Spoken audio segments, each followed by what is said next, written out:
आज आप मोबाइल के बिना रह नहीं सकते। समझ रहे ना, कलयुग का फांस देखो कितना बड़ा। आज के 35 वर्ष पहले मोबाइल नहीं था और सब आराम से जी रहे थे, सब काम चल रहा था। अब हर एक के पास मोबाइल है, बच्चे से लेकर जवान तक, रिक्शा वाले से लेकर के सबके पास है। अब मोबाइल एक जीवन का अंग बन गया है। कलयुग का कैसा प्रभाव कि हम हर समय बहिर्मुख बने रहे, बहिर्मुख बने रहे। अब आगे पता नहीं और कौन सा हाल आएगा कि हम भजन कर पाएंगे कि नहीं कर पाएंगे। बहुत खतरनाक है। दृश्यों से बचने के लिए, संसार से बचने के लिए माई बाप परिवार सबको छोड़कर हम भगवान के मार्ग में आए। और मोबाइल हजारों से संबंध जोड़ देता है। अब वो नंबर है, अब हमें जरूरत है, कोई समस्या आई तो हमें भगवान से बात करनी चाहिए, लेकिन हम भगवान को भूल गए, हम व्यक्ति को फोन लगाएंगे। गए हमारा साधुता कहाँ रहे? साधुता तो ये है कि हे भगवान, आपके सिवा हमारा कोई नहीं, मेरे तो गिरधर गोपाल दूसरों न कोई, प्रभु आपके सिवा कोई नहीं। आप देख लो, आप चाहे विपत्ति में डालो, चाहे आप खुशी दो, अब आपसे ही है। नाथ बचा लो, मैं आपकी। ये तो आया भक्ति। मान लो कोई पदाधिकारी, फोन नंबर ले लो हमारा, कभी काम, भैया हमें नहीं जरूरत है। आज तक की जिंदगी तुम्ही से थोड़ी चलती रही, जिससे चल रही वही चला रहा है, हमें कोई फोन नंबर। बहुत दूर रहे यंत्र, टीवी, फोन, ये सब। प्रभु जी, फोन ने तो इतना दूर कर दिया कि अब कहीं भी चार लोग अगर बैठे हो तो वो आपस में, सिर्फ आपस में, अगर कर परिवार के भी चार सदस्य बैठे हैं तो वो फोनों में लगे रहते हैं। आपस में बात करने की जो वार्ता, वो तो बिल्कुल ही खत्म हो गई। बिल्कुल बिल्कुल बिल्कुल। जड़ भरत जी की जैसी स्थिति हिरण की वजह से हुई, ऐसी फोन ठीक है, कहीं ना कहीं पतन का कारण बन रहा है। छोटे छोटे बच्चे, भाई बहन सब इन्हीं को देख देख करके बहुत बहुत ही पागलपन चढ़ा देता है। जैसे हम कोई दृश्य देखें ना तो उसका प्रभाव पड़ता है। अगर हम सत्वगुण दृश्य देखें, मोबाइल में कुछ अच्छाइयाँ भी हैं कि आप लोग बैठे हो मोबाइल की वजह से बैठे हो, नहीं आप प्रवचन सुने और आप आए।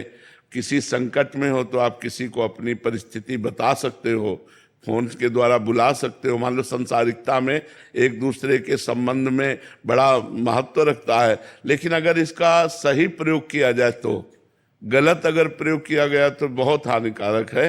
हर समय इसे नहीं प्रयोग करना चाहिए, इसका स्विच ऑफ भी कर देना चाहिए कि 2-4-6 घंटे जब हम भजन साधन पूजन में लगे तो स्विच ऑफ रखा है। 1-1.5 साल का बच्चा है तो माता पिता उसको, वो अपने मस्ती में रहे इसलिए उसको फोन दे देते हैं, और बहुत सारी नई बीमारियों का सृजन हो रहा है महाराज जी, कि उनको इतनी लत लग जाती है कि उनको पता ही नहीं, दुनिया उनकी एक अलग दुनिया बन जाती है फोन से।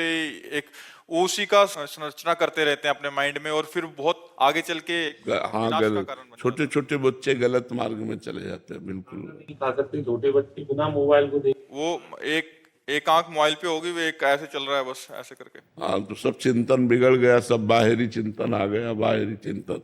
इसीलिए कह रहे हैं कि अभी तो भजन का करना थोड़ा सा, पता नहीं आगे और कौन सी सृष्टि हो जाए। भजन देखो माहौल बदलता जा रहा है ना। हमें लगता है 30-35 वर्ष ही पहले की बात है, गर्लफ्रेंड बॉयफ्रेंड नहीं था, लिव इन रिलेशन नहीं था। देखो नई नई चीजें आ गई ना विषय सेवन के लिए। आगे पता नहीं और कौन सा ऐसा प्राविधान आ जाए जिसमें पशुता बढ़ जाए, मनुष्यता ही ना रहे, पशुता ही बढ़ जाए। कैसे भजन होगा? भजन और भोग एक साथ नहीं होते। महाराज जी, सिंगल फैमिली में थोड़ी परेशानी आ जाती है, जैसे मिसेज है और फोन, बच्चे, एक छोटी बच्ची है, उसको दिखाने के लिए फोन देख मजबूरी पड़ जाती है। अकेले मैं अपनी ड्यूटी पे चला जाता हूँ। लेकिन 35 साल पहले की वो क्या था, बच्चे नहीं थे क्या? ज्वाइंट फैमिली हुआ कर? नहीं भाई, ऐसा नहीं कि 35 साल सब ज्वाइंट फैमिली, लोग देश विदेश भी जाते थे, लोग कार्य भी कर, ऐसा थोड़ी कि 35 साल से ही कार्य का विकास हुआ है, ऐसा नहीं है, पहले भी था। तो धायमा रखी जाती थी। अगर आप बहुत बिजी हो, पति पत्नी दोनों नौकरी में हो, तो धायमा रखी जाती थी जो बच्चे की सेवा सुरक्षा व्यवस्था करती थी, और अपनी अपनी ड्यूटी से आकर अपने परिवार का प्यार भरा जो व्यवहार है वो करके ऐसे चलते थे। मोबाइल जरूरी थोड़ी, छोटे छोटे बच्चों को वो मोबाइल संस्कार उनका बिगाड़ देते हैं। अब देखो कौन बच्चा अपने माता पिता के पैर छूता है? रोज सुबह उठकर धरती के पैर छूना, माता पिता के पैर छूना, भगवान का स्मरण करना, जो संस्कार हमें दिए गए थे बच्चेपन में वो आज भी है। भैया ने सिखाया था, माँ ने सिखाया था कि उठते कराग्रे वस्ते लक्ष्मी कर मध्य सरस्वती, और पृथ्वी के पैर छूना, बड़ों के पैर छूना। तो अब जैसे सुबह उठते हैं तो ये सब करके भगवान का स्मरण करके बड़े बड़े भक्तों को नमस्कार करते हैं, बड़े जो भक्त याद आते हैं सबको नमस्कार करके, हे भगवान हम आपकी शरण में, आज का दिन आपकी शरणागति से भरपूर जाए, कोई गलती न होने पावे, कोई दोष न होने, और ऐसी दिनचर्या। अब सुबह से मोबाइल में लगे हो, 9 बजे तक सो रहे हो, कोई भजन साधन नहीं, तो पशुता तो आएगी ही आएगी, मनुष्यता थोड़ी आएगी, पशुता ही आएगी। नौजवान बच्चे महाराज जी पूरी रात, अभी बच्चे आते रहते हैं, मिलते रहते हैं, तो महाराज जी 8-8 घंटे लगातार रील्स में निकल जाते हैं, 4-4 5-5 घंटे, और 2-2 से 3-3 4-4 कितना समय बर्बाद हो रहा। अब ये पढ़ पाएंगे भाई? हमें पढ़ने के लिए भी एकाग्रता चाहिए। जैसे एक तपस्वी की एकाग्रता, ऐसे एक वैज्ञानिक की एकाग्रता, जैसे एक ब्रह्मचारी की एकाग्रता, ऐसे एक विद्यार्थी की एकाग्रता।